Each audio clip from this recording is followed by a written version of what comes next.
إن الحمد لله نحمده ونستعينه ونستغفره ونعوذ بالله من شرور أنفسنا ومن سيئات أعمالنا من يهده الله فلا مضل له ومن يضلله فلا هادي له أشهد أن لا إله إلا الله وحده لا شريك له وأشهد أن محمدا عبده ورسوله اللهم صل على محمد وعلى آل محمد كما صليت على إبراهيم وعلى آل إبراهيم إنك حميد مجيد وبارك على محمد وعلى آل محمد كما باركت على إبراهيم وعلى آل إبراهيم إنك حميد مجيد إخواني وأخواتي في الدين rahimani wa rahimakumullah. Kita bersyukur kepada Allah dan tidak ada kata yang layak dan pantas untuk kita ucapkan melainkan puji syukur kepada Allah, ucapan alhamdulillah. Tidak ada satu pun nikmat yang kita rasakan yang kemarin, saat ini, dan yang akan datang, melainkan itu semua datangnya dari Allah subhanahu wa ta'ala. Allah subhanahu wa ta'ala berfirman, وَمَا بِكُمْ مِنْ نِعْمَةٍ فَمِنَ اللَّهِ. Apapun yang ada pada kalian berupa nikmat, maka itu datangnya dari Allah subhanahu wa ta'ala. Lalu nikmat apa saja yang patut kita syukuri bersama? Ikhwani wa akhwati fid din rahimani wa rahimakumullah. Kita sadar setiap hari kita dianugerahkan oleh Allah subhanahu wa ta'ala berbagai macam nikmat. Dan begitu banyak melimpah ruah nikmat yang Allah berikan kepada kita.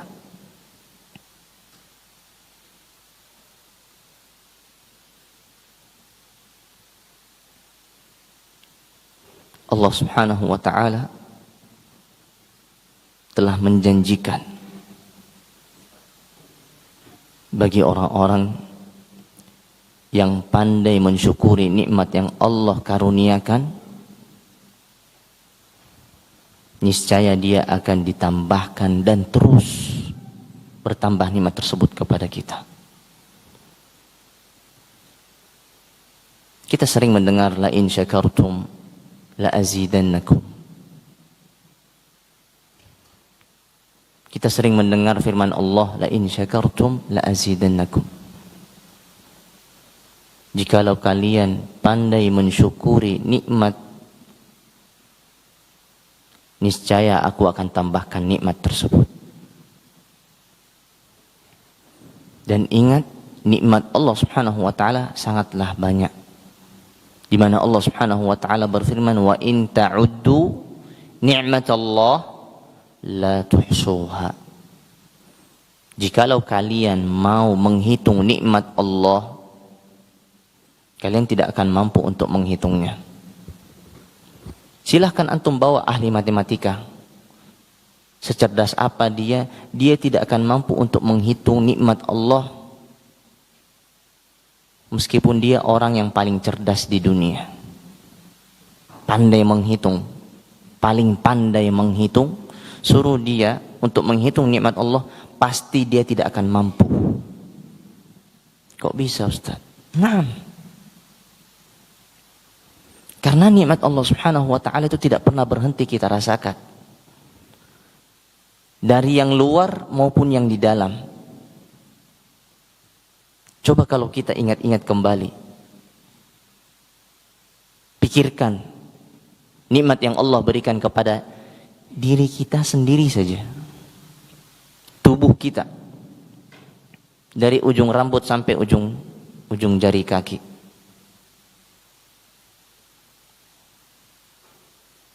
rambut yang itu mahkota bagi para wanita. Untuk laki-laki mungkin mereka terlihat tampan.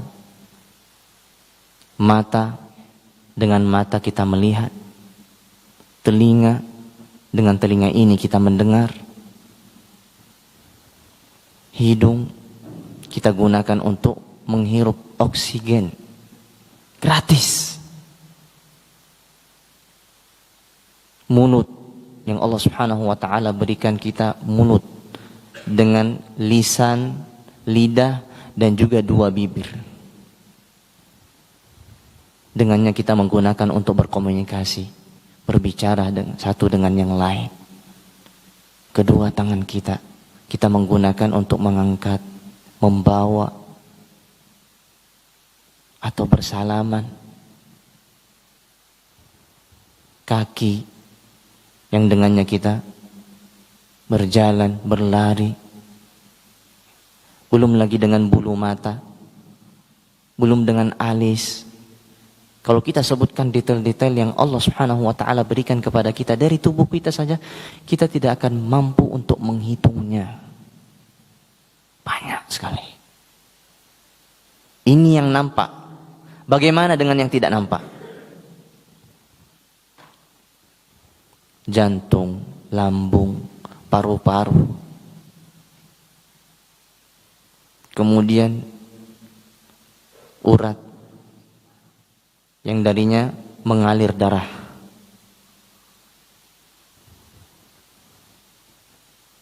Subhanallah. Nikmat yang begitu banyak dan melimpah. Oleh karenanya Allah Subhanahu wa taala berfirman, "Wa fi anfusikum afala tubsirun?" Dan pada diri kalian, tidaklah kalian melihat? Coba sesekali kita duduk pikir-pikir, ya Allah, nikmat Allah yang Allah berikan kepada kita, yang kita rasakan dari tubuh kita saja sendiri. Itu begitu banyak nikmatnya. Belum lagi dari yang luar. Ya. Kita punya lingkungan yang baik, tetangga yang baik, teman yang baik, guru yang alhamdulillah. Kita punya anak, keturunan, kita punya istri, kita punya pasangan.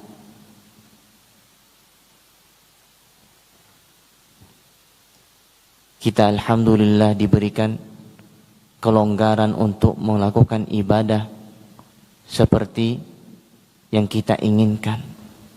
Kita bisa menampakkan syiar-syiar Islam. Ini semua nikmat. Dan kalau kita bahas nikmat-nikmat yang Allah berikan, tidak akan selesai. Oleh karenanya,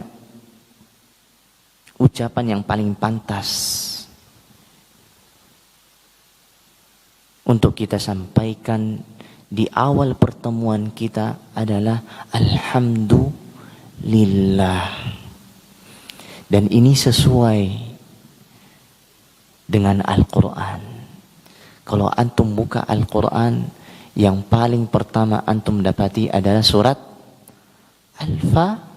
Al-Fatihah, yang diawali dengan Alhamdulillah. Kalau dari sini antum bisa paham betapa besarnya ya peran ucapan Alhamdulillah, antum akan tenang.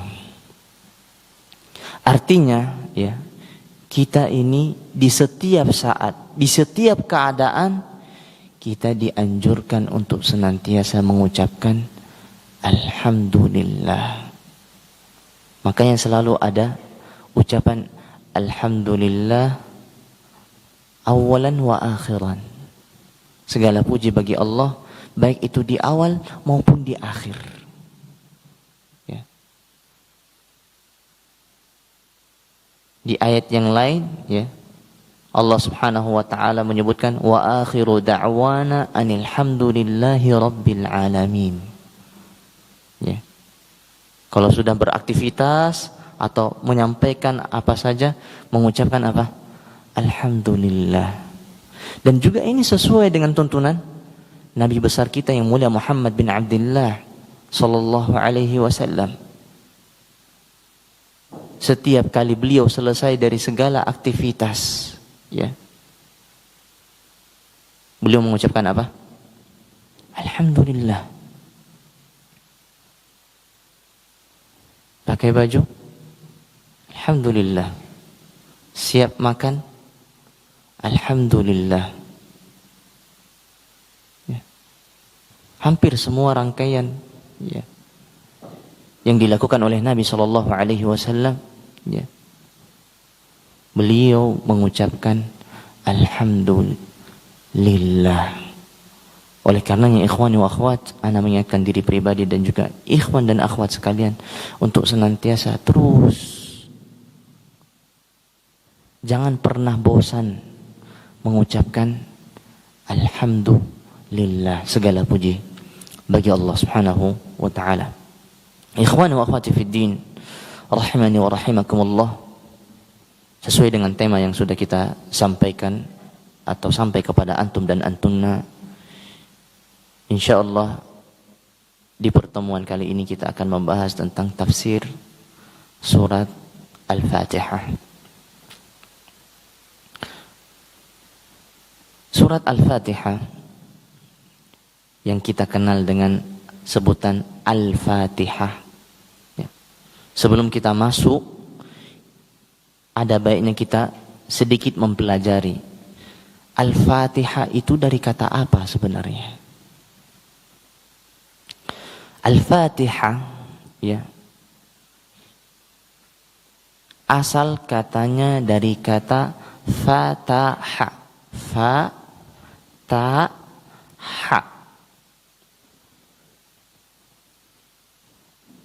yang artinya membuka. Yang artinya membuka. Dan Al-Fatihah itu sendiri, ya, kalau fataha itu adalah kata kerja. Nah, Al-Fatihah itu asal katanya dari kata Al-Fatih. Al-Fatih, nggak ada tak marbutonya. Apa itu? Dia adalah isim fa'il atau yang disebut dengan subjek dari kata fataha,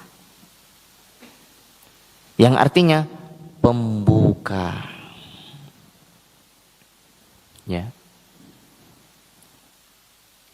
Al-Fatih yang artinya pembuka.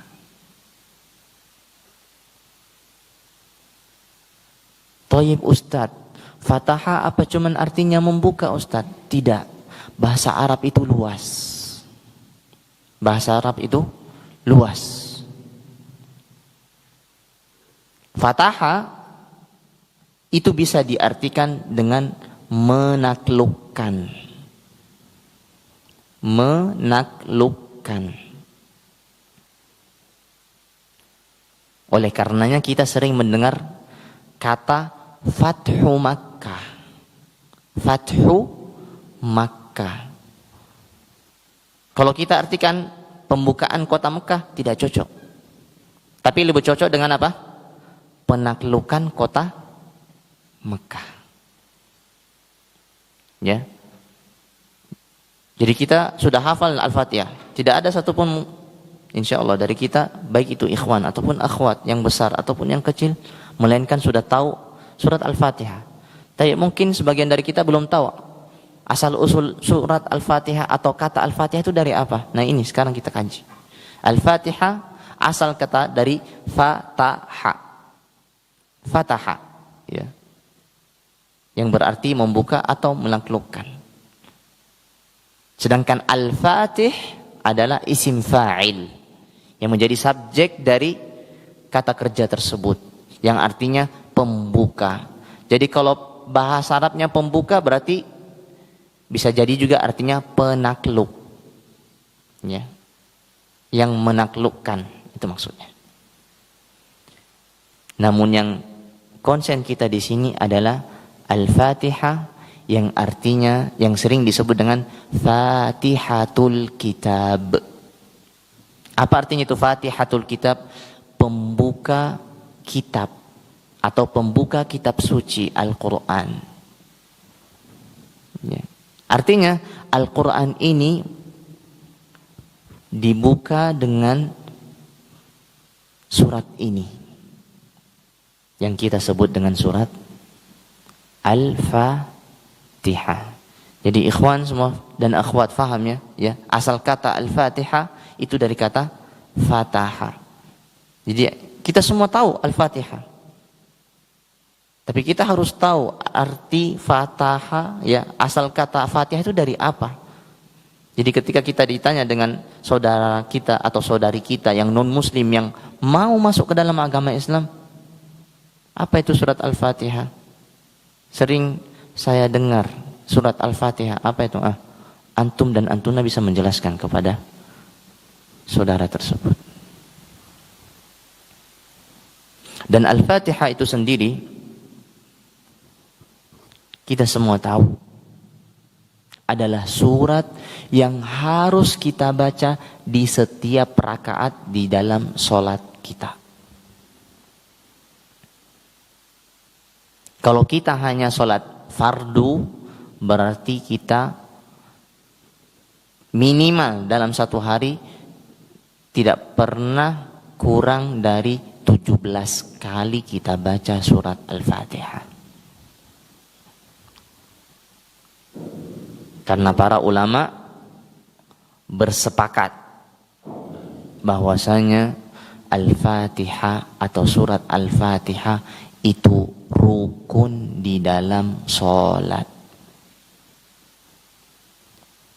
Apa itu rukun, Ustadz? Rukun di dalam sholat artinya kalau kita meninggalkannya karena lupa, maka sholat kita batal. Artinya tidak ada toleransi dalam surat Al-Fatihah. Dan ini dipertegas juga oleh Nabiyyun Al-Karim sallallahu alaihi wasallam, di mana Rasulullah sallallahu alaihi wasallam bersabda, la salata liman lam yaqra bifatihatil kitab. Tidak ada solat, artinya tidak sah solat bagi orang yang tidak membaca Fatihatul Kitab, pembuka Al-Quran, yaitu surat Al-Fatihah. Di hadis yang lain Rasulullah sallallahu alaihi wasallam juga bersabda, man shalla salatan lam yaqra fiha bi ummil Qur'an fahiya khidaj.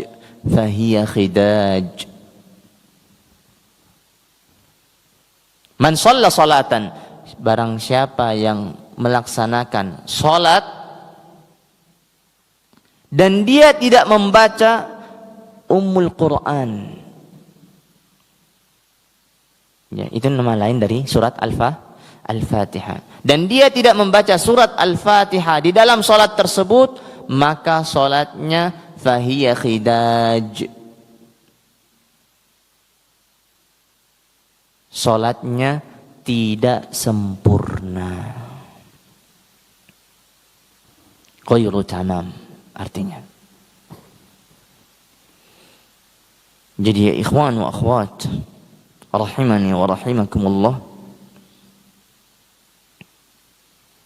hal ini menunjukkan bahwasanya surat Al-Fatihah ini memiliki peran penting dalam kehidupan seorang muslim. Kita semua sadar, kita semua tahu bahwasanya ya, amalan yang paling afdal di sisi Allah Subhanahu wa taala adalah salat. Dan dia juga, salat itu juga ya, penentu orang itu muslim atau bukan. Sedangkan di dalam salat itu ada hal yang penting untuk kita baca, apa? Surat Al-Fatihah. Dan ini harus kita baca setiap rakaat. Jadi kalau kita sholat dalam satu hari semalam itu 17 rakaat, berarti kita harus membaca surat Al-Fatihah sebanyak 17 kali minimal. Itu di luar kalau antum tambah lagi sholat sunnah rawatib 12 rakaat. Berarti antum tambah lagi 12 kali surat Al-Fatihah. Tambah lagi misalkan antum sholat duha 8 rakaat. Berarti 8 kali lagi antum baca. Ya. Tambah lagi misalkan antum sholat qiyamul lail atau tahajud 13 rakaat. Ditambah lagi kalau misalkan antum sholat sunnah mutlak yang tidak ada batasnya. Ya. Intinya ya, kita dengan surat Al-Fatihah ini tidak akan pergi jauh. Selama kita seorang muslim ya, kita akan tidak akan menjauh dari yang namanya surat Al-Fatihah. Oleh karenanya kita mau membahas ya, satu persatu ya, tafsir dan kandungan dari surat Al-Fatihah. Dan ikhwan wa akhwat, surat Al-Fatihah ini juga ditegaskan oleh Nabi SAW sebagai surat yang paling agung di dalam Al-Quran. Ini bukan ulama yang bilang, melainkan Nabi kita yang mulia Muhammad bin Abdullah SAW yang mengatakan bahwasanya surat Al-Fatihah adalah surat yang paling agung di dalam Al-Quran. Di mana Rasulullah SAW pernah mengatakan kepada salah satu sahabat beliau mengatakan, "Law 'allimannaka suratan hiya a'zamu suwari fil Quran." Kata Rasulullah SAW kepada sahabatnya, yaitu Abu Sa'id bin Al-Mu'alla, ya.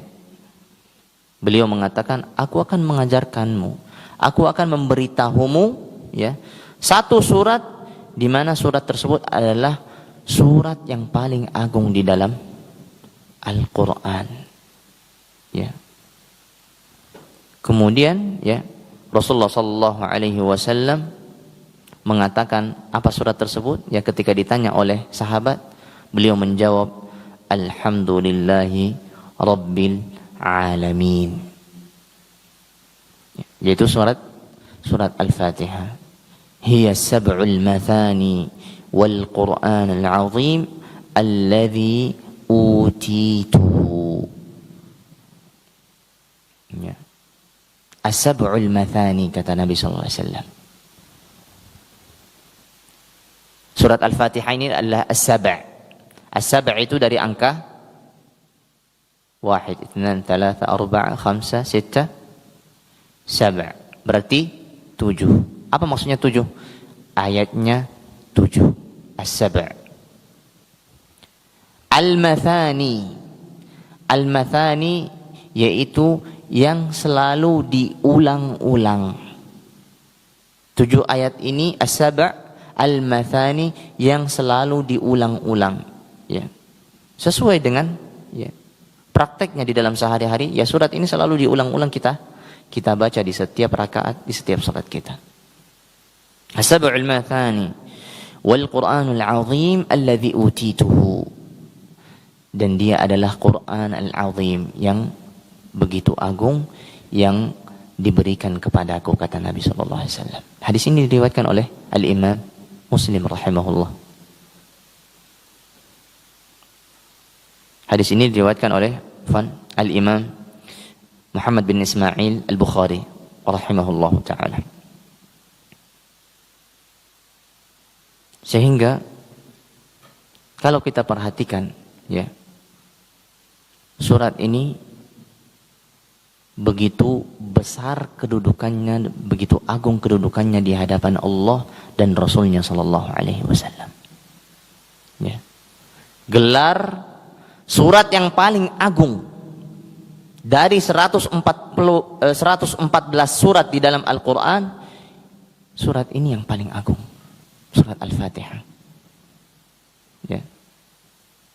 Bahkan oleh para ulama disebutkan juga bahwasanya surat Al-Fatihah ini ya adalah mencakup seluruh isi dari Al-Quran. Saat Al-Quran ada hukum-hukum, ya, ada tentang akidah, ada tentang kisah-kisah, ya. Mana di dalam surat Al-Fatihah? Al-Fatihah ini menyebutkan secara umum, secara global. Adapun surat-surat setelahnya, ya, adalah surat yang menceritakan secara detail isi dari Al-Quran. Dan ini juga mengajarkan kepada kita, ketika kita ingin menulis atau membuat suatu karya tulis, ya, kita dahulukan dan kita berikan kepada orang yang membacanya gambaran secara umum apa yang kita tulis. Ya mungkin kalau kita sering baca buku, ya ikhwan wa akhwat, ya, kita akan mendapati kalau kita mau apa yang dicakup, kita mau tahu apa yang dicakup dari buku ini, lihat muqaddimahnya, pembukaannya. Itu insya Allah disebutkan di situ. Ya, buku ini mencakup ini. Nah, surat Al-Fatihah pun demikian, membahas tentang isi dari Al-Quran secara keseluruhan, ya, dalam bentuk umum atau secara global. Ikhwani wa akhwati fid din, rahimani wa rahimakumullah. Dan alhamdulillah, ya, surat Al-Fatihah ini, ya, kalau kita lihat, silakan antum semua buka mushaf. Silakan semua antum buka mushaf. Ya. Antum buka mushaf, lihat surat Al-Fatihah.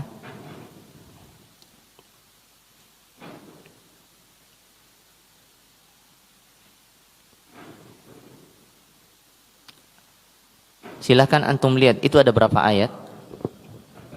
Naam. 7. Masuk di dalamnya ayat pertama apa?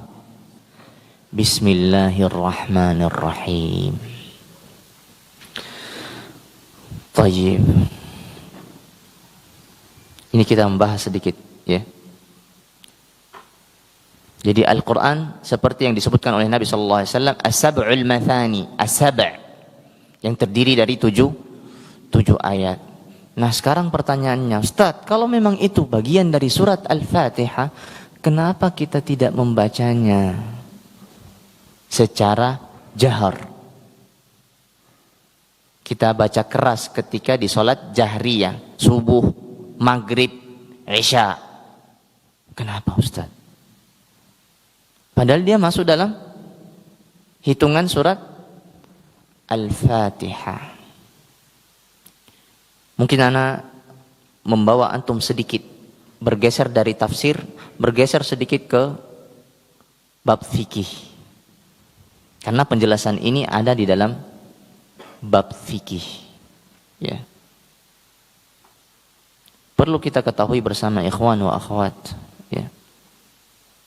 Dalam penerapan kita terhadap amalan-amalan keseharian kita, khususnya dalam ibadah, kita kembalikan kepada siapa? Nah, kembalikan kepada Nabi Muhammad bin Abdullah sallallahu alaihi wasallam. Nabi sallallahu alaihi wasallam, ya, mengajarkan dan diriwayatkan melalui para sahabat radhiyallahu anhum, ya, ketika beliau membaca surat Al-Fatihah, ya, beliau tidak membaca dengan keras.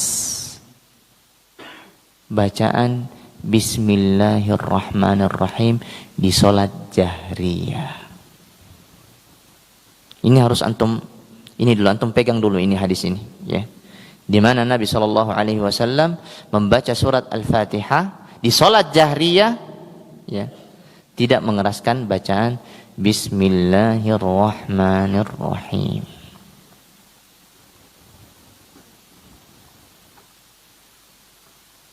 Taib.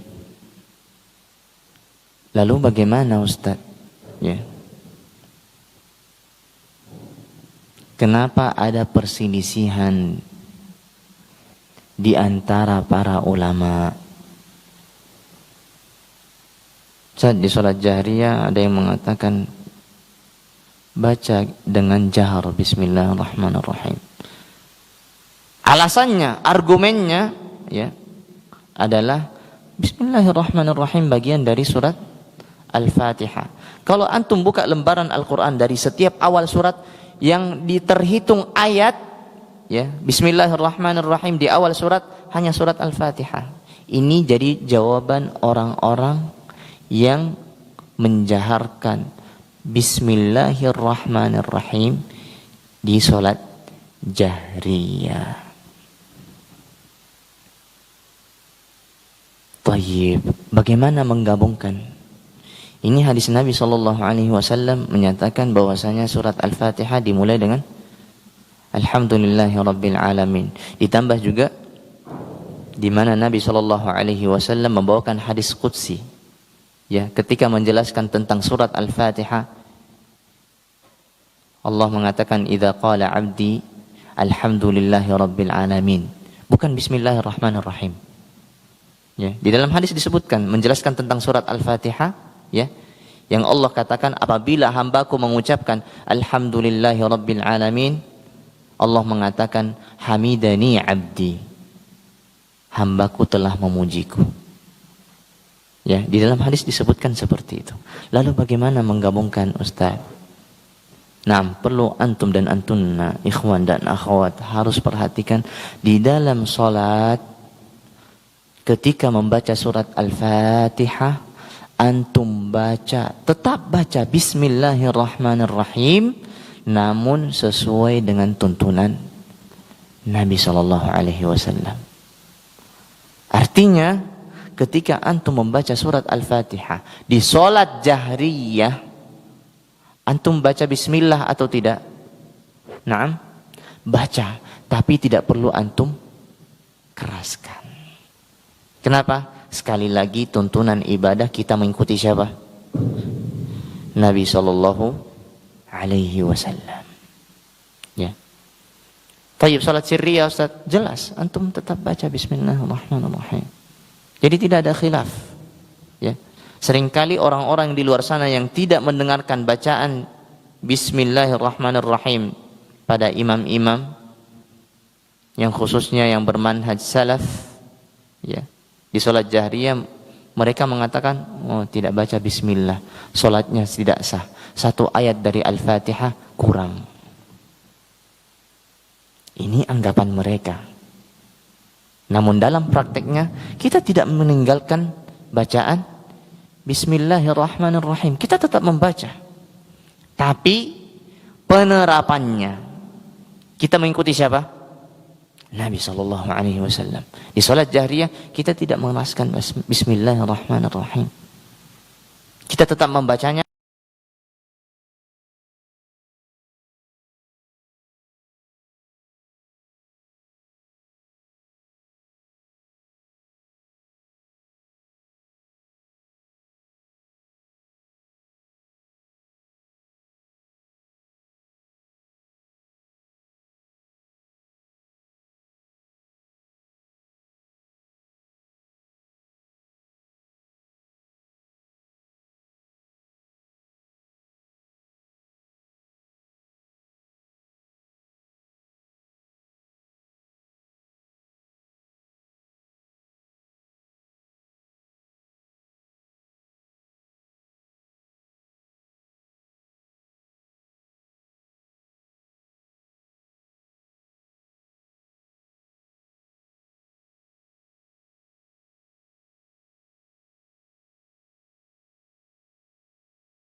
Antum harus jelaskan ini.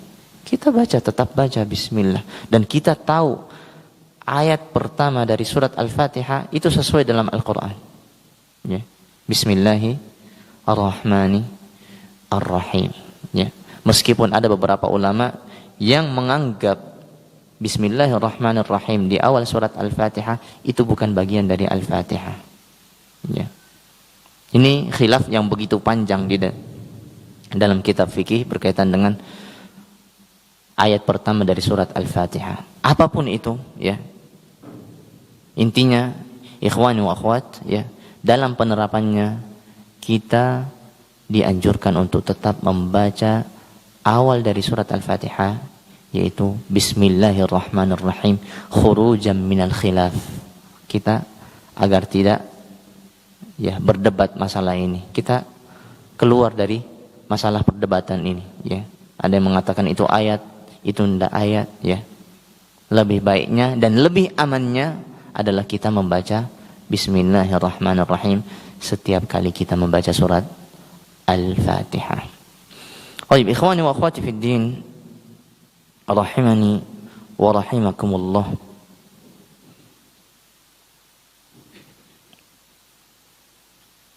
Allah Subhanahu wa ta'ala mengawali surat Al-Fatihah dengan kata Alhamdulillahi Rabbil Alamin. Alhamdulillahi Rabbil Alamin.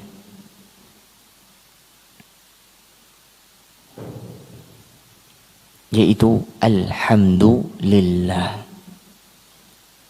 yang artinya segala bentuk pujian, ya, segala bentuk pujian kita persembahkan hanya untuk Allah Subhanahu wa ta'ala semata. Ya. Karena tidak ada yang berhak untuk kita, ya, puji, ya, melainkan Allah Subhanahu wa ta'ala. Dan ini erat kaitannya dengan, ya, nikmat, ya, erat kaitannya dengan nikmat yang Allah berikan kepada kita, baik yang zahir, secara zahir, ataupun batin, yaitu yang secara batin, yang atau yang tidak nampak. Alhamdulillah, segala puji, segala bentuk pujian hanya milik Allah Subhanahu wa ta'ala. Dan para ulama tafsir ketika menjelaskan kata Alhamdulillah, mereka mengatakan kalimat ini adalah ats-tsana 'ala Allah bisifatil kamal, yaitu memuji Allah dengan sifat yang maha sempurna.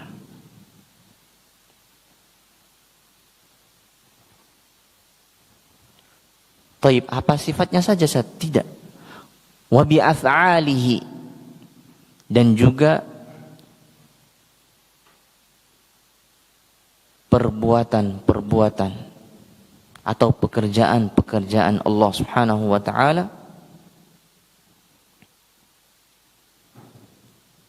yang mengandung karunia dan juga keadilan. Ya. Kita ketika mengucapkan Alhamdulillah, ya, kita mengucapkan seraya menyatakan, mengakui dari diri kita bahwa segala bentuk pujian, ya, hanya milik Allah Subhanahu wa ta'ala. Disebabkan apa? Disebabkan sifat Allah Subhanahu wa ta'ala, dan semua pekerjaan-pekerjaan Allah Subhanahu wa ta'ala yang dipenuhi dengan kebijaksanaan dan keadilan. Ya.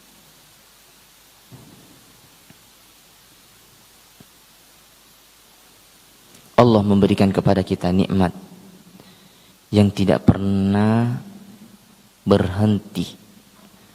Setiap detik kita merasakan nikmat tersebut. Tidak ada satupun waktu yang kita lalui melainkan kita mendapatkan nikmat Allah Subhanahu wa taala. Kapan kita diciptakan oleh Allah, disitulah kita mendapatkan nikmat. Ketika kita berada di dalam perut ibu kita, kita sudah mendapatkan nikmat dari Allah Subhanahu wa taala. Ketika kita dilahirkan di muka bumi ini, kita sudah mendapatkan nikmat. Begitu terus. Sampai kapan? Sampai ajal menjemput kita. Tuh.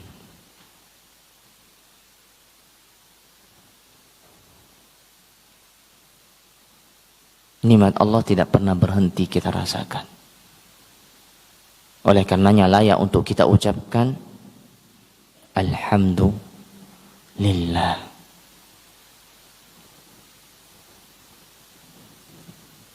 Taib. Kita sudah mengatakan Alhamdulillah erat kaitannya dengan bersyukur.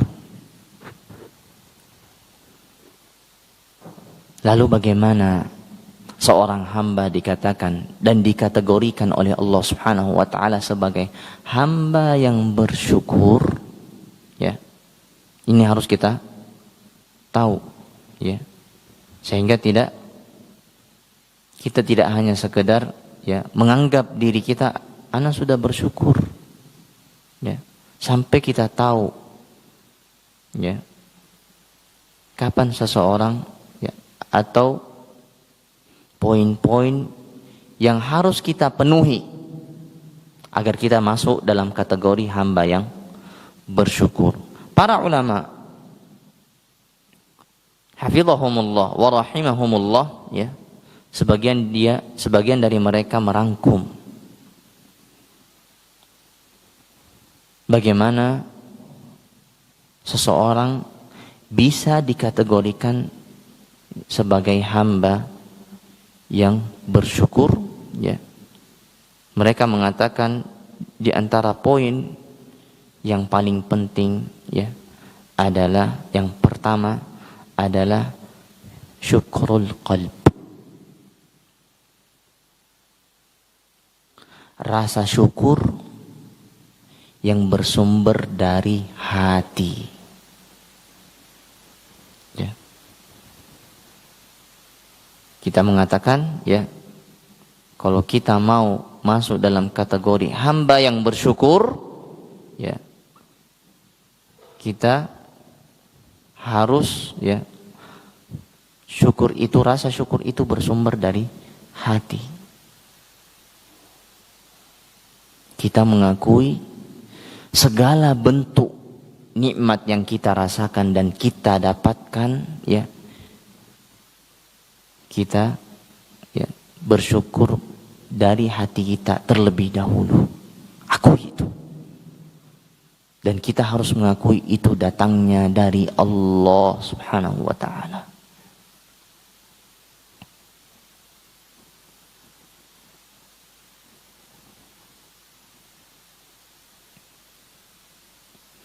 Dan ini sesuai dengan apa yang disebutkan oleh Ibnul Qayyim rahimahullah.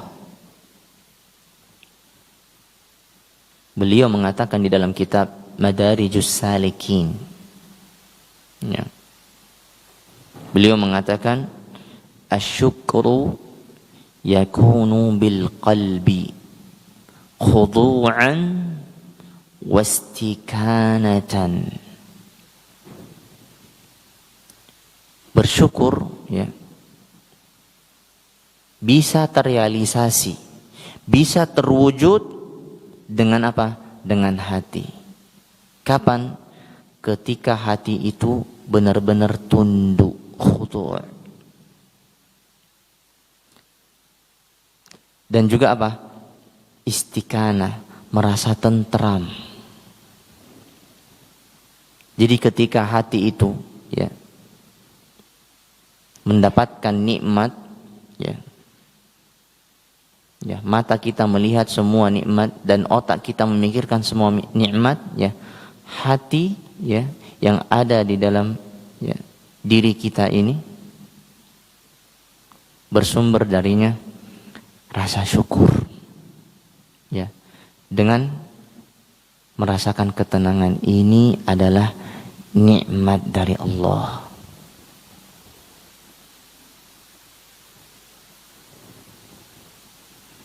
Dan ini seperti yang kita tegaskan tadi, ya, ayat wa ma bikum min ni'matin faminallah, ya, nikmat apapun yang kita rasakan, ya, itu datangnya dari Allah Subhanahu wa taala, ya.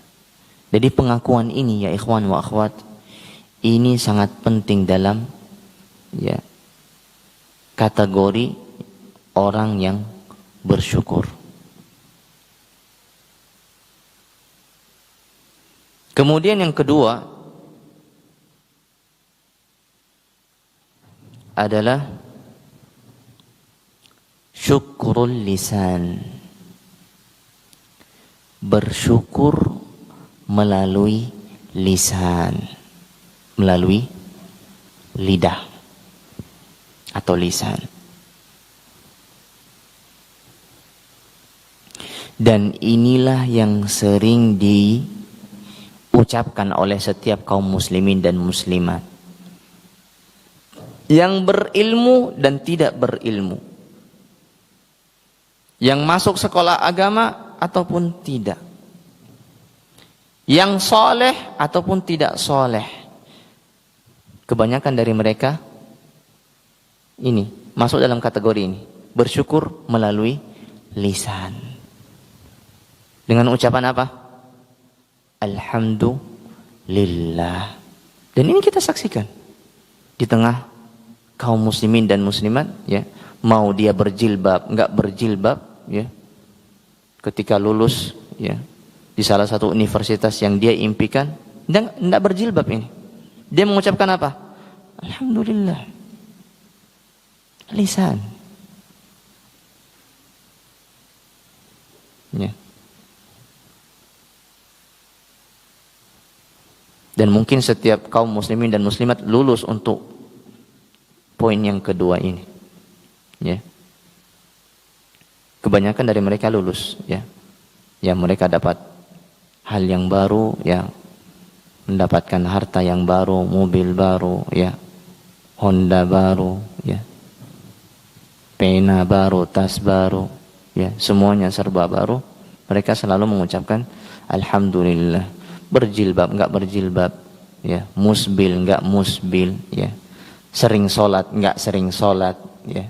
Semuanya rata-rata lulus untuk kategori yang kedua ini atau poin yang kedua ini, syukrul lisan.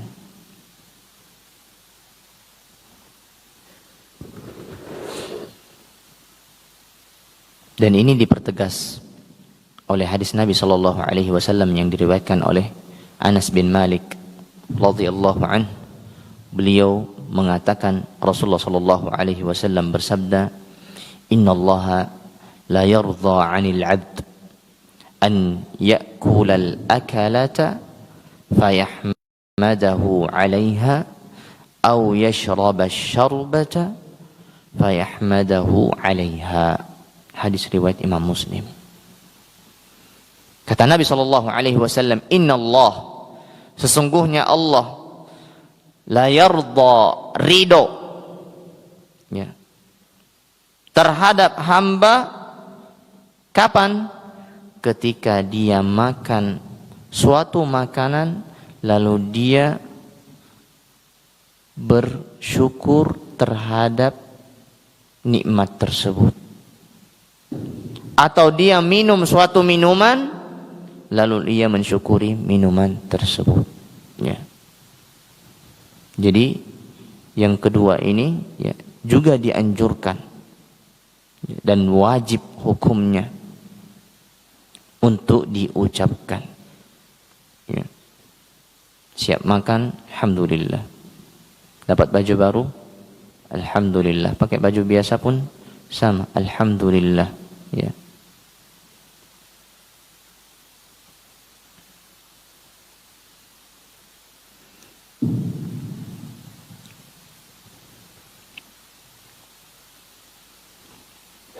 Kemudian poin yang ketiga, agar kita bisa termasuk dari hamba-hamba Allah Subhanahu wa taala yang pandai bersyukur, ya, adalah syukrul jawarih, yaitu bersyukur melalui anggota tubuh.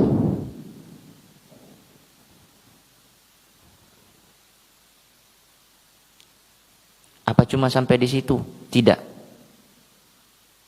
Ya, bersyukur juga melalui apa yang kita miliki.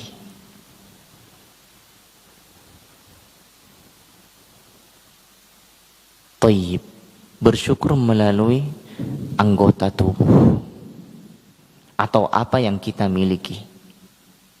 Ya.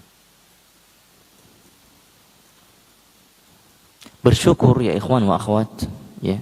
Selain dari mengucapkan alhamdulillah, ya, ada poin penting yang harus kita tuntaskan. Apa itu? Yaitu mempergunakan apa yang kita miliki dari pemberian Allah Subhanahu wa taala dalam hal-hal yang baik. Khususnya dalam ketaatan kepada Allah Subhanahu wa ta'ala.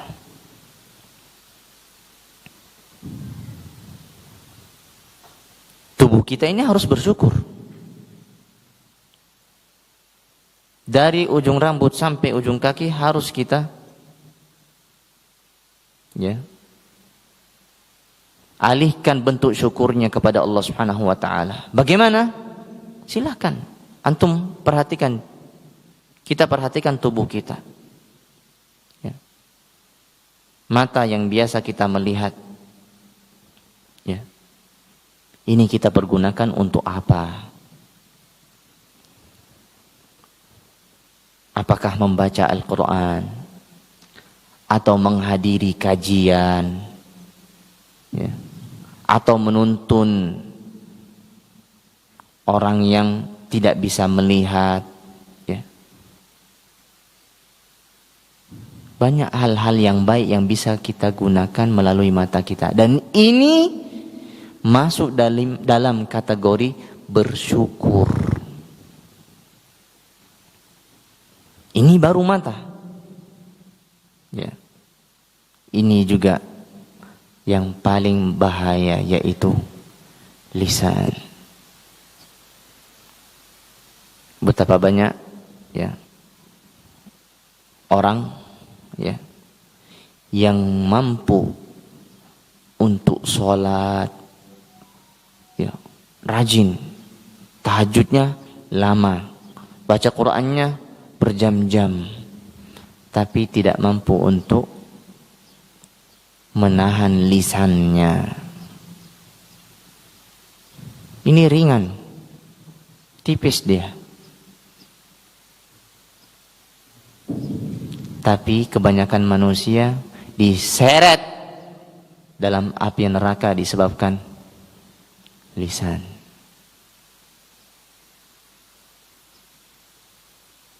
Dan ingat, ya, lisan ini punya peran penting. Ya. Punya peran penting dalam kehidupan kita. Bahkan dengan lisan ini bisa menghancurkan satu negara. Ya.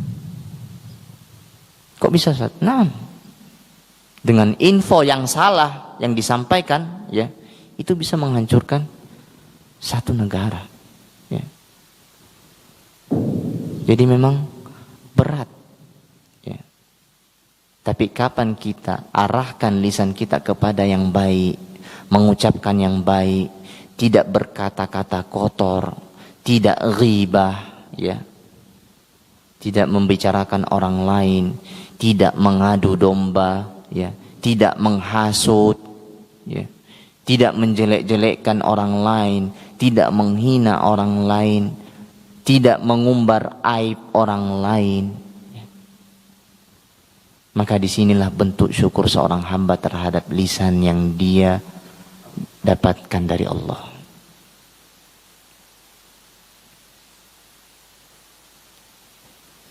Begitu pula dengan nikmat yang ini, yang satu ini, telinga. Ya. Telinga juga ya, harus kita tampakkan bentuk syukurnya. Dengan apa? Dengan mendengarkan hal-hal yang baik saja.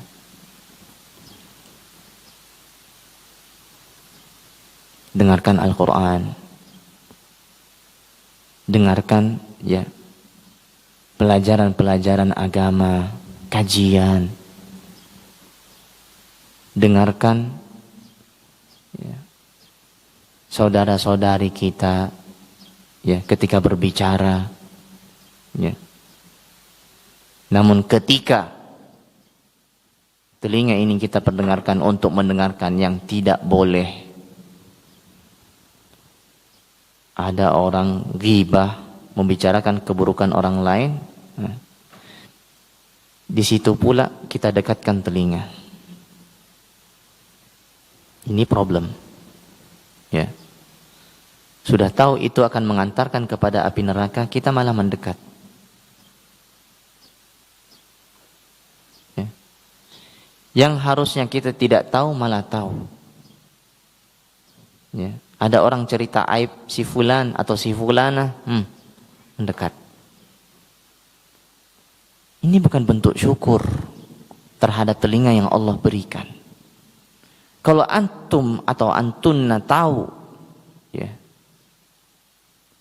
di majlis sana membicarakan saudara atau saudari kita yang lain, jangan malah karena penasaran kita mendekat.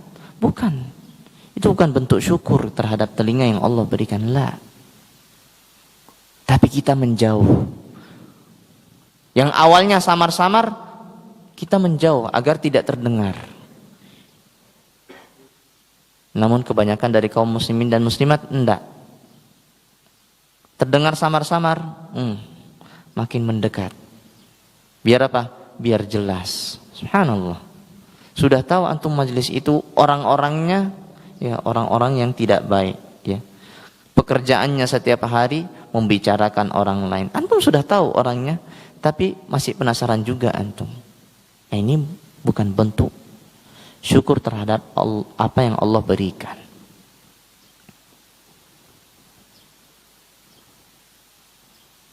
Dan anggota tubuh yang lain.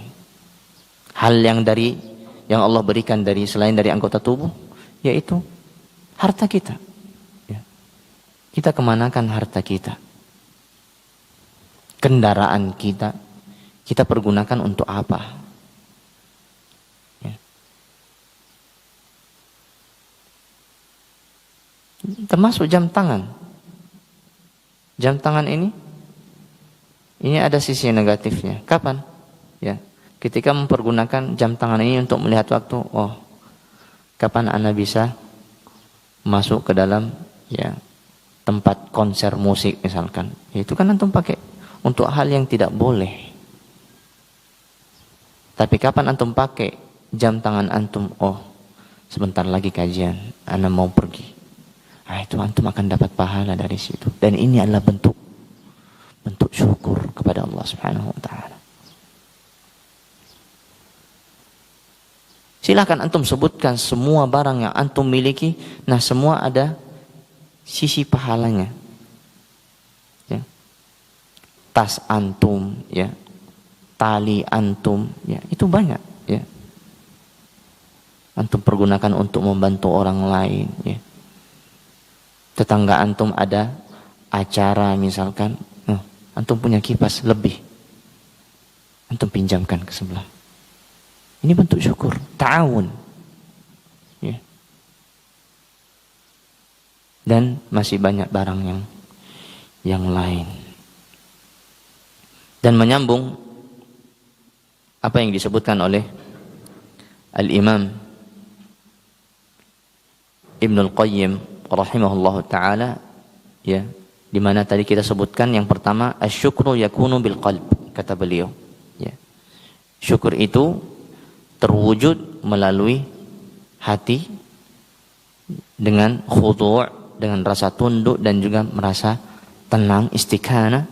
Kemudian beliau melanjutkan wabil lisani thana'an wa'tirafan, dan dengan lisan dalam bentuk pujian dan pengakuan. Wabil jawarihi, dan dengan anggota tubuh. Bagaimana bentuk syukurnya? Ta'atan wan qiyadan, yaitu mengarahkan kepada ketaatan dan kepatuhan terhadap perintah-perintah Allah Subhanahu wa taala. Ini yang disebutkan oleh Imam Ibnul Qayyim rahimahullah berkaitan dengan kategori kapan seorang hamba dikategorikan sebagai hamba yang bersyukur. Ya. Yaitu melalui qalb, dari hati kita, ya, kita akui semua pemberian, semua anugerah dan karunia itu datangnya dari Allah Subhanahu wa taala.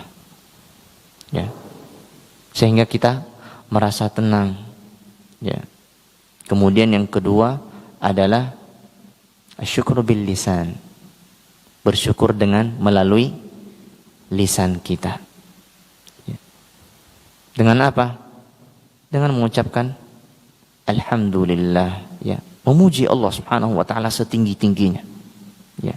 Apapun nikmat yang kita rasakan, kita puji Allah. Ya.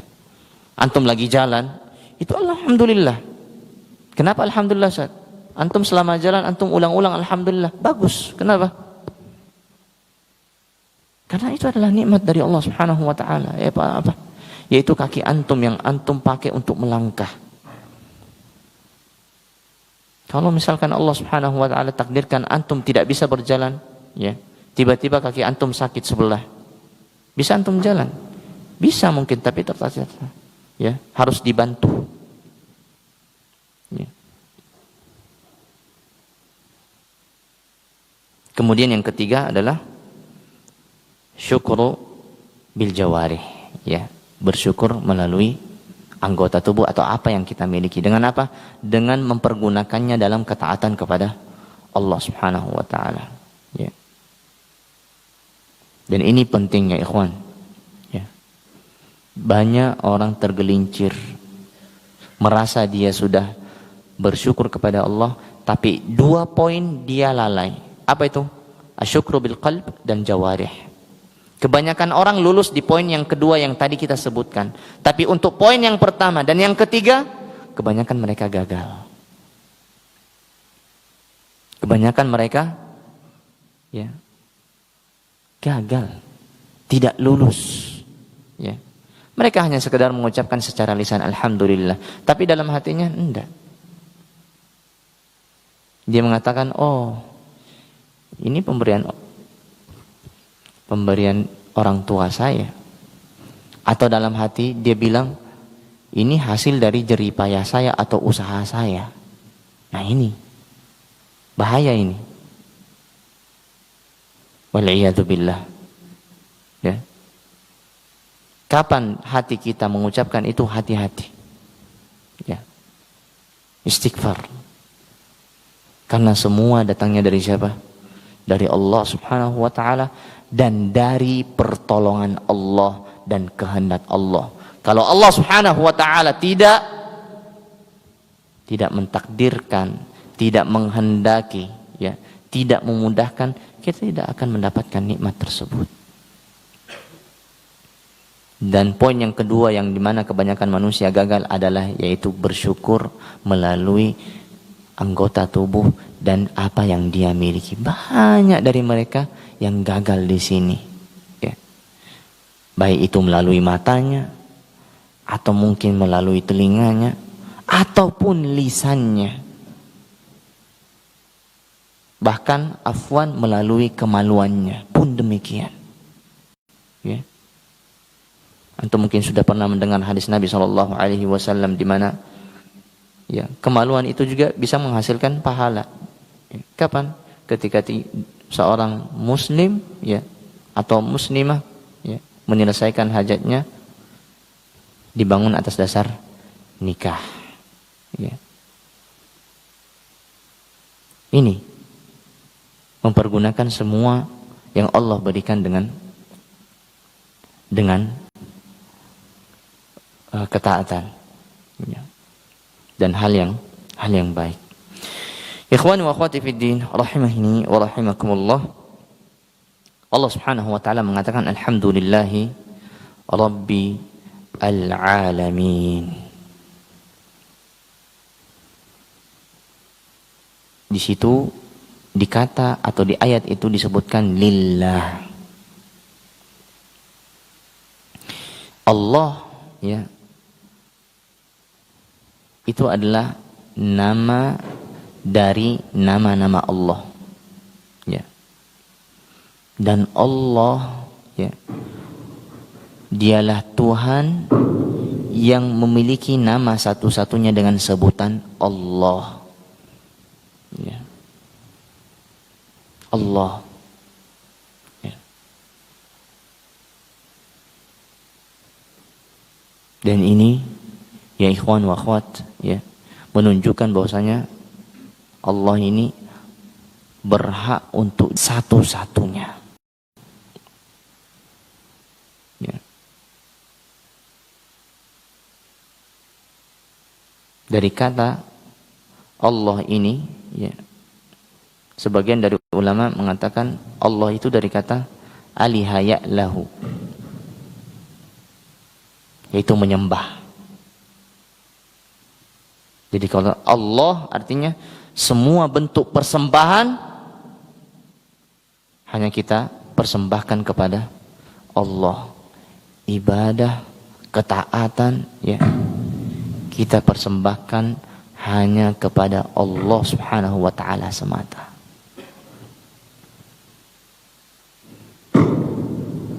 Dan Allah Subhanahu wa taala memiliki banyak nama, ya.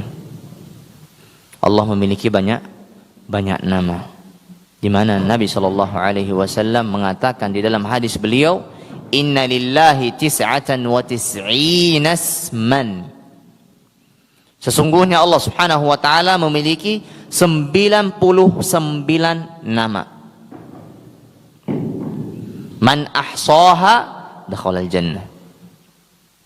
Siapa yang menghitungnya, siapa yang mengetahui maknanya dan menerapkan kandungan dari makna dari nama-nama Allah Subhanahu wa taala yang 99 tadi, dakhalal jannah, pasti masuk ke dalam surga. Ya. Tayyib, Ustaz, apakah nama Allah Subhanahu wa taala hanya 99? Enggak, lebih dari itu. Ya. Nama Allah sangat banyak, ya. Tapi ini khusus untuk hadis ini, ya. Rasulullah sallallahu alaihi wasallam, ya, mengajak kepada umat Islam untuk mempelajari, ya, mengetahui, berusaha untuk mengetahui apa saja 99 nama Allah Subhanahu wa taala yang indah. Ya. Ada sebagian ulama membuat satu karya tulis, ya. Enggak satu ulama, banyak ulama yang merangkum di dalam tulisan tersebut tentang 99 nama Allah Subhanahu wa taala, baik dari Al-Qur'an ataupun hadis Nabi sallallahu alaihi wasallam. Silahkan nanti Bapak dan Ibu, ya, ikhwan dan akhwat, ya, belajar sedikit mengenai, ya, Asmaul Husna. Kenapa demikian? Karena dengan mengenal Allah Subhanahu wa taala, kita akan makin dekat kepada Allah. Dan dari situlah kita akan merasakan sayang yang begitu besar kepada Allah Subhanahu wa taala. Makanya tidak heran ada yang mengatakan tidak kenal maka tak sayang. Antum kalau mau sayang sama orang, antum kenal dulu orangnya. Dia dari mana, ya, bagaimana latar belakangnya, ya. Bagaimana dia dengan sholat, ya. Antum kalau kenal orangnya, baru di situ antum akan akan sayang. Tapi kalau antum nggak kenal, bagaimana mungkin antum bisa sayang kepada orang tersebut? Jadi ini juga berlaku kepada Allah Subhanahu wa taala. Bagaimana mungkin antum ya sayang kepada Allah, cinta kepada Allah sedangkan antum tidak kenal dengan Allah Subhanahu wa taala? Ya. Sebagian dari kaum muslimin hafal tuh nama artis A, panggilannya ini, inisialnya ini. Dia kalau di sini ini panggilannya gini. Subhanallah, detail. Tapi giliran ditanya, nama-nama Allah 5 aja. Allah, apa lagi? Mikir lama. Ya hafal. Nabi SAW pun demikian, punya banyak nama. Muhammad, Al-Qasim, Abu Tahir. Ya. Harus tahu. Ya. Hal-hal yang dasar ya ikhwan wa akhwat, paling tidak antum hafal. Ya. Tahu. Dengan demikian antum bisa menjadi orang yang tinggi derajatnya di sisi Allah Subhanahu wa taala. Alhamdulillahi rabbil alamin. Kata Allah Subhanahu wa taala. Segala puji bagi Allah Rabbil alamin. Ar-Rabb. Ini juga bagian dari nama-nama Allah Subhanahu wa taala, yaitu Ar-Rabb. Makanya kita kadang memanggil Allah dengan sebutan ya Rabb, ya Rabbi, Rabbana, Rabbighfirli. Nah, itu kan ada kata Rabbi. Ya. Sering kita ya Allah, ya Rabbi, terus ya Rabbana. Ya, jadi Ar-Rabb itu juga bagian dari nama Allah Subhanahu wa taala. Ya. Baik, apa maksud dari Rabbil Alamin? Para ulama, ya, para ahli tafsir menyebutkan bahwasanya makna dari kata Rabbil Alamin yaitu yang mengurus segala sesuatu yang berkaitan dengan alam semesta, ya. Hidupnya, rezekinya, ya. Kehidupannya baik atau buruk, mulus atau tidak mulus, ya. Sengsara atau bahagia, ya. Ini semuanya diatur, dan ini yang dicakup dari kata Ar-Rabb. Itu Rabb yang memegang kendali segala sesuatu, ya, yang berkaitan dengan alam semesta, semua makhluk, ya, apapun itu, semua yang ada di alam semesta ini adalah makhluk, Allah Subhanahu wa taala, ciptaan Allah, kecuali Al-Quran. Semua yang ada di muka bumi ini atau di alam semesta semuanya adalah makhluk, kecuali Al-Quran. Karena Al-Quran adalah kalamullah, firman Allah Subhanahu wa ta'ala.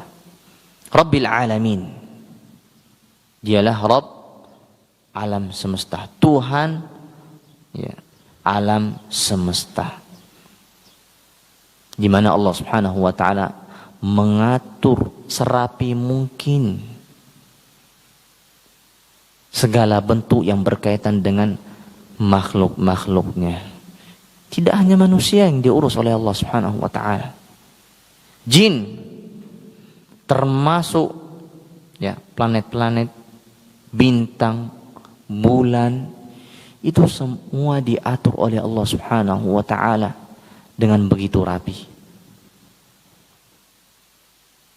Dan ini juga jawaban bagi orang-orang yang tidak percaya terhadap Allah Subhanahu wa ta'ala, yang mengatakan, ya udah, Alam semesta ini tercipta begitu saja. Kaif? Kalau tercipta begitu saja, bagaimana mungkin bisa serapi itu? Ya. Tidak bertabrakan matahari dengan bulan. Ya. Bumi dengan planet yang lain. Atau bintang dan meteor yang lain. Ya. Ini secara akal saja sudah bisa kita ingkari. Ya. Oleh karenanya di sini dipertegas di dalam surat Al-Fatihah di ayat yang pertama, ya, Allah mengatakan Rabbil Alamin. Rabb, alam semesta. Tuhannya alam semesta. Dialah Allah Subhanahu wa taala yang mengatur segala sesuatu.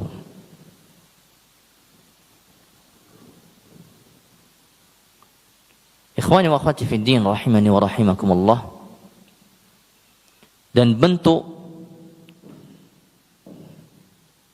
pengaturan Allah Subhanahu wa taala itu terbagi menjadi dua. Yang pertama adalah yang umum, secara umum. Dan yang kedua adalah secara khusus. Bagaimana Allah Subhanahu wa taala mengatur, ya, dan memelihara secara umum, ya, yaitu berkaitan dengan penciptaan Allah Subhanahu wa taala terhadap semua makhluk. Ya. Jadi ketika Allah Subhanahu wa taala menciptakan, ya, ada yang disebut dengan pemeliharaan atau pengaturan secara umum. Ya, ini berlaku oleh semua makhluk yang Allah Subhanahu wa taala ciptakan. Setelah diciptakan apa lagi? Diberikan rezeki, ya. Kemudian apa lagi? Ya, diberikan petunjuk. Allah yang berikan petunjuk kepada mereka, ya, khususnya orang-orang yang terdahulu, ya. Ya. Sejak di zamannya Nabi Adam alaihi salam, ya. Bagaimana mereka membuat api, ya, menghangatkan tubuh, ya. Itu dari petunjuk Allah Subhanahu wa taala. Ini bagian dari apa? Pemeliharaan dan pengaturan Allah Subhanahu wa taala secara umum. Adapun secara khusus, ya, ini hanya berlaku bagi orang-orang yang Allah Subhanahu wa taala cintai.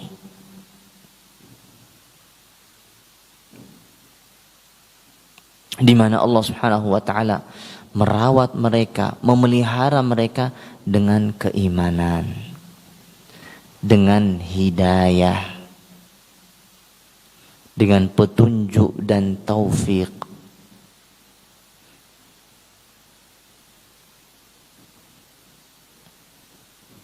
Dan juga Allah Subhanahu wa taala menghindarkan dari mereka mara bahaya dan hal-hal yang buruk. Ya. Ini bentuk pengaturan dan pemeliharaan Allah Subhanahu wa taala terhadap orang-orang yang khusus, ya.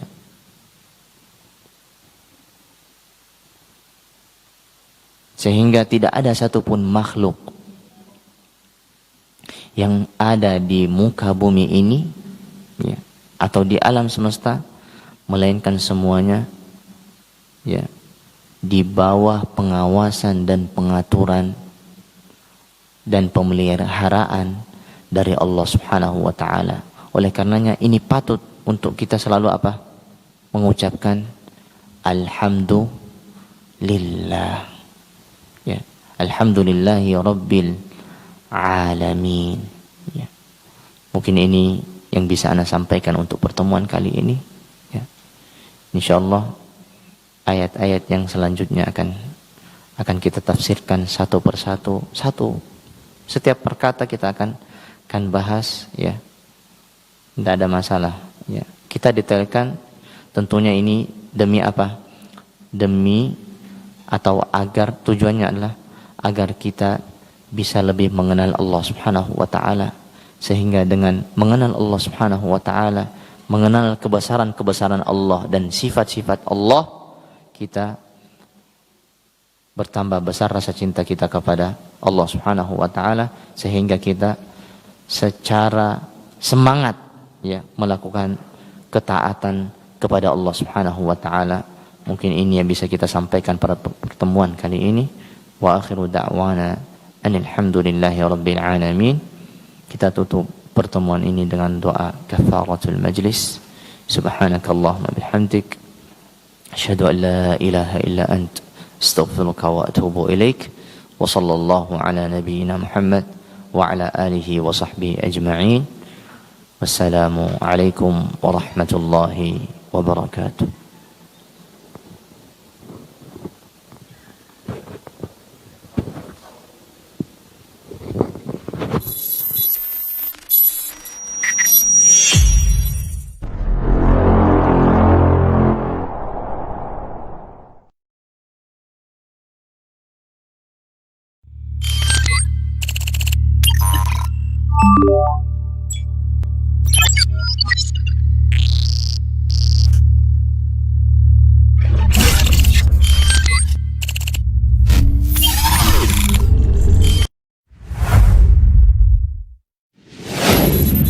Assalamualaikum warahmatullahi wabarakatuh. Saudara-saudariku, para pemirsa Sil TV dimanapun Anda berada, rahimani wa rahimakumullah. Semoga antum selalu berada dalam lindungan Allah Tabaraka wa Ta'ala, dan semoga kesehatan, keberkahan, rahmat dan nikmat Allah Tabaraka wa Ta'ala selalu meliputi Anda semuanya. Ma'asyiral muslimin, ma'asyiral muslimat, dakwah